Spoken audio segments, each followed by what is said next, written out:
আপনাদের ওই জান্নাতের কার্ড বিক্রি বা কার্ড কি শেষ হয়ে গেছে?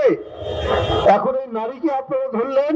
আমরা এই ব্যাপারগুলো বেশি বলি না, কিন্তু আমাদের কাছে প্রমাণ আছে। নানা ধরনের ঘটনা নারীর সাথে বিভিন্ন ধরনের বিষয় আপনাদের জামাত নেতারা করেনি। অনেক জেলায় খবরের কাগজে উঠেছে, গণমাধ্যমে উঠেছে। আপনাদের ওই জান্নাতের কার্ড বিক্রি বা কার্ড কি শেষ হয়ে গেছে?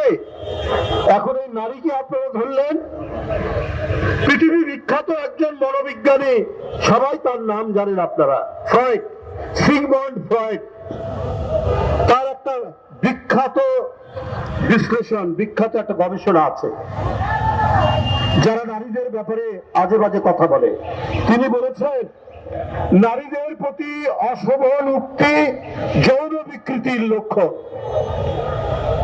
এটা মনোবিজ্ঞানী সিগমন্ড ফ্রয়েডের বক্তব্য। আপনাদের লোকের নানা জায়গায় এই নারীদের প্রতি এই অশোভন উক্তি আপনারা করছেন।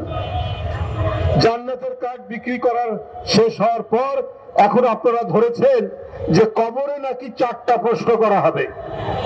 আমরা 3টে প্রশ্নের কথা জানি। আমরা এখানে যারা আছি অধিকাংশই হচ্ছে মুসলিম পরিবারের। আমরা আমাদের মা, আমরা আমাদের দাদা দাদি, আমরা আমাদের নানা নানিকে সেই ভোর থেকে উঠে তাহাজ্জুদের নামাজ থেকে শুরু করে প্রত্যেকটা নামাজ পড়তে দেখতাম, ধর্মপ্রাণ পরিবারে আমরা।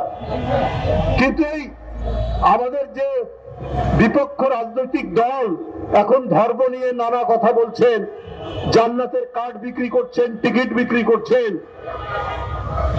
তাদের কর্মকাণ্ড দেখে আমাদের পরিচিত যে ইসলাম, যে মহান ইসলাম ধর্ম, এইটার সাথে আপনাদের কর্মকাণ্ড মেলে না।